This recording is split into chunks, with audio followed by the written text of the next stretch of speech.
بسم اللہ الرحمن الرحیم۔ جیسا کہ آپ سب کو پتہ ہے کہ اسلامیہ کالج یونیورسٹی میں 19 فروری کو ایک واقعہ پیش آیا تھا کہ جو ایک اندوہناک واقعہ اور سانحہ ہے، جس میں ایک چوکیدار کے ہاتھوں پروفیسر بشیر کی شہادت ہوئی ہے۔ یہ واقعہ تو ظاہر ہے خیبر پختونخوا کے تناظر میں دیکھا جائے تو آئے روز ایسے واقعات ہوتے ہیں، لیکن پھر یونیورسٹی کے اندر چوکیدار وہ شخص جو کہ کسی کی سیکیورٹی پر مامور ہوتا ہے وہ لگتا ہے اور ایک پروفیسر کو موت کے گھاٹ سلاتا ہے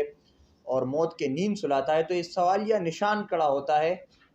تعلیمی ادارے کے نظام پر، تعلیمی نظام پر اور قانون نافذ کرنے والے اداروں کی صلاحیت پر۔ لیکن اس سے بڑھ کر سوال یہ ہے کہ جب یہ واقعہ پیش آیا تو اس کے بعد اس واقعے کو ٹیمپر کرنے کی کوشش کی گئی، اور کچھ اس طرح سے ٹیمپر کرنے کی کوشش کی گئی کہ جو سی سی ٹی وی فوٹیج تھی اس سی سی ٹی وی فوٹیج کو پارٹس اینڈ پیسز میں شیئر کیا گیا، اور کمپلیٹ فوٹیج نہ شیئر کر کے ایک طرح سے پروفیسر بشیر کو عوامی عدالت میں گھسیٹا گیا اور پبلک شیم کا شکار بنایا گیا۔ عوام کے اندر یہ تاثر پیدا کیا گیا کہ اگر انیشیٹ کیا گیا ہے، فائر کی گئی ہے اور اس معاملے کو کسی نے ہوا دی ہے یا اس میں اگر کوئی قصوروار ہے اور مجرم ہے تو یہ پروفیسر ہے، کیونکہ پوری کمپلیٹ سی سی ٹی وی فوٹیج کا آخری حصہ شیئر کیا گیا کہ جس میں پروفیسر صاحب بھاگتے ہیں اور اس کے بعد فائرنگ کا تبادلہ شروع ہوتا ہے۔ کہ پہلی بات تو یہ ہے کہ ویڈیو کیوں ٹیمپر کی گئی، کمپلیٹ فوٹیج کیوں پیش نہیں کی گئی۔ دوسری بات یہ کہ کون ایسے لوگ ہیں کہ جو ویڈیو کے اوپر ڈبنگ کر رہے ہیں اور پیچھے سے یہ کہہ رہے ہیں کہ ابھی کوئی چیز واضح نہیں ہے، اور وہ ساتھ میں یہ بھی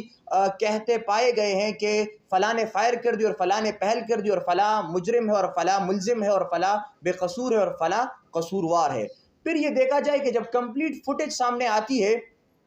تو اس کے بعد یہ دیکھا گیا ہے کہ جس وقت پروفیسر بشیر اسلامیہ کالجیٹ کے اندر آ رہے ہیں تو ان کے ساتھ بچے ہیں۔ تو اب میں آپ سے یہ سوال پوچھتا ہوں کہ اگر کوئی بندہ کسی کو مارنے کی غرض سے آ رہا ہے تو کیا اپنے ساتھ کوئی وہ بچوں کو لے کر آئے گا؟ دوسری بات یہ کہ آپ اس کے باڈی لینگویج کو چیک کریں، وہ بہت ہی ریلیکس انداز میں اسلامیہ کالجیٹ آ رہے ہیں، جو کہ ویکینڈ کا ماحول ہوتا ہے، جو سنڈے کا اپنا ایک ماحول ہوتا ہے۔ اسی چیز کو مد نظر رکھتے ہوئے اگر آپ دیکھیں گے تو پروفیسر بشیر نارمل انداز میں اسلامیہ کالجیٹ آ رہے ہیں۔ پھر اس کے بعد اگر آپ دیکھیں تو جب یہ چوک میں آتے ہیں اور ان دونوں کے بیچ تلخ کلامی ہوتی ہے اور ہاتھا پائی ہوتی ہے، تو ہاتھا پائی کے دوران بھی کوئی اس طرح پروفیسر بشیر کی طرف سے ایک حرکت سامنے نہیں آتا، ورنہ اگر آپ دیکھیں اور کسی سے پوچھیں تو پروفیسر بشیر اس وقت جوان ہیں، ہٹے کٹے ہیں، جبکہ دوسری طرف جو چوکیدار صاحب ہیں وہ تو 60 سالہ ریٹائرڈ ہو چکے ہیں۔ اگر وہ چاہتے تو وہیں پر ان کو چاروں شانے چھت کر دیتے، لیکن انہوں نے اس وقت بھی برداشت کا مظاہرہ کیا ہے۔ پھر یہ دیکھا جائے تو اسی وقت بھی پروفیسر بشیر کے ساتھ پستول تھی، جو کہ معمول کے مطابق وہ اپنی سیلف ڈیفنس کے لیے رکھتے تھے، لیکن اگر وہ چاہتے اور وہ مارنے کی غرض سے آئے تھے یا قتل کرنے کی غرض سے آئے تھے تو اسی وقت پستول ان پر تان لیتے۔ لیکن آپ پوری واقعے کو دیکھیں اور سی سی ٹی وی فوٹیج دیکھیں تو معاملہ اس وقت سے شروع ہوتا ہے جب چوکیدار سیکیورٹی گارڈ روم میں جاتا ہے اور وہاں سے باقاعدہ رائفل لے کر باہر نکلتا ہے، اور پروفیسر بشیر اس وقت موٹر سائیکل پر سوار ہو چکے ہوتے ہیں اور پھر اپنے آپ کو بچانے کے لیے موٹر سائیکل چھوڑ کر بھاگنا شروع کر دیتے ہیں، اور یہیں سے وہ فوٹیج پھر عام میڈیا میں شیئر کر دیا گیا ہے اور عام ماسز کے لیے پیش کر دیا گیا ہے کہ جس کے ذریعے پورے خیبر پختونخوا میں یہ تاثر عام کیا گیا کہ پروفیسر بشیر نے گویا پہل کی ہے اور مارنے کی غرض سے چوکیدار آگے بڑھے ہیں، اور پھر اس کے بعد چوکیدار نے سیلف ڈیفنس میں فائر کیا ہے۔ پھر سیلف ڈیفنس کا اپنا ایک اصول یہ بھی ہے کہ اگر سیلف ڈیفنس میں فائر کرنا تھا تو سیکیورٹی گارڈ کے لیے ضروری تھا کہ وہ کسی پلر کے پیچھے چھپ کر کھڑے رہتے یا بھاگتے رہتے اور ساتھ میں فائرنگ کرتے یا ہوائی فائرنگ کرتے یا اسی سیکیورٹی گارڈ روم کے اندر سے ایک ایک فائر کر کے خود کو بچانے کی کوشش کرتے۔ لیکن آپ دیکھتے ہیں کہ پروفیسر بشیر دیوار کے پیچھے خود کو چھپا رہے ہیں اور ایک ایک فائر کر کے اس کو اپنے قریب آنے نہیں دے رہے، جبکہ سیکیورٹی گارڈ اپنی جان کی پرواہ کیے بغیر مسلسل فائر کرتے ہوئے آگے بڑھ رہا ہے، اور حتیٰ یہ کہ وہ پروفیسر بشیر کے سر پر کھڑا ہو کر وہاں پر فائرنگ کر رہا ہوتا ہے اور اس کو قتل کر دیتا ہے۔ اور پھر قتل کرنے کے بعد بھی جو اس کا باڈی لینگویج ہوتا ہے وہ بہت ہی کانفیڈنٹ ہوتا ہے۔ جو لوگ سیلف ڈیفنس میں قتل کرتے ہیں بالفرض ایسا ہو بھی جاتا ہے تو وہ حواس باختہ ہوتے ہیں، وہ وہاں پر 5 10 15 سیکنڈ انتظار کرتے ہیں اور اس کے بعد ہاتھ میں رائفل لہراتے ہوئے واپس آتے ہیں۔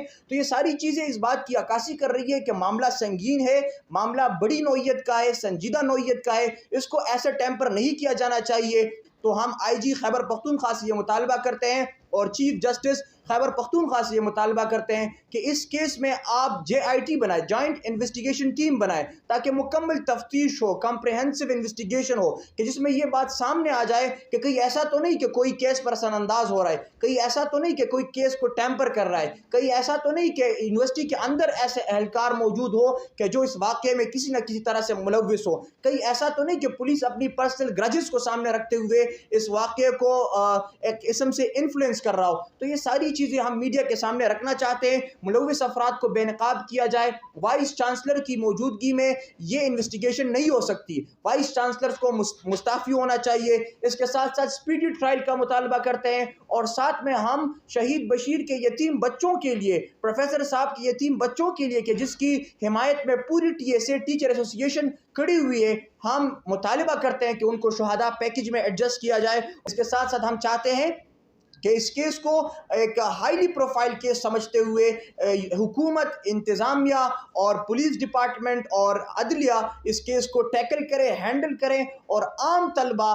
اور طالبات اور ٹیچرز اس واقعے پر افسردہ ہے، اس واقعے پر غمگین ہے، اس واقعے پر ایک اندوہناک واقعے کو اس کو ایک سانحہ سمجھتے ہیں۔ تو اگر یہ ایک سانحہ ہے تو اس سانحہ کی مکمل تفتیش ہونی چاہیے، تحقیقات ہونی چاہیے، اور اسپیڈی ٹرائل کو بروئے کار لاتے ہوئے انصاف دلانا چاہیے۔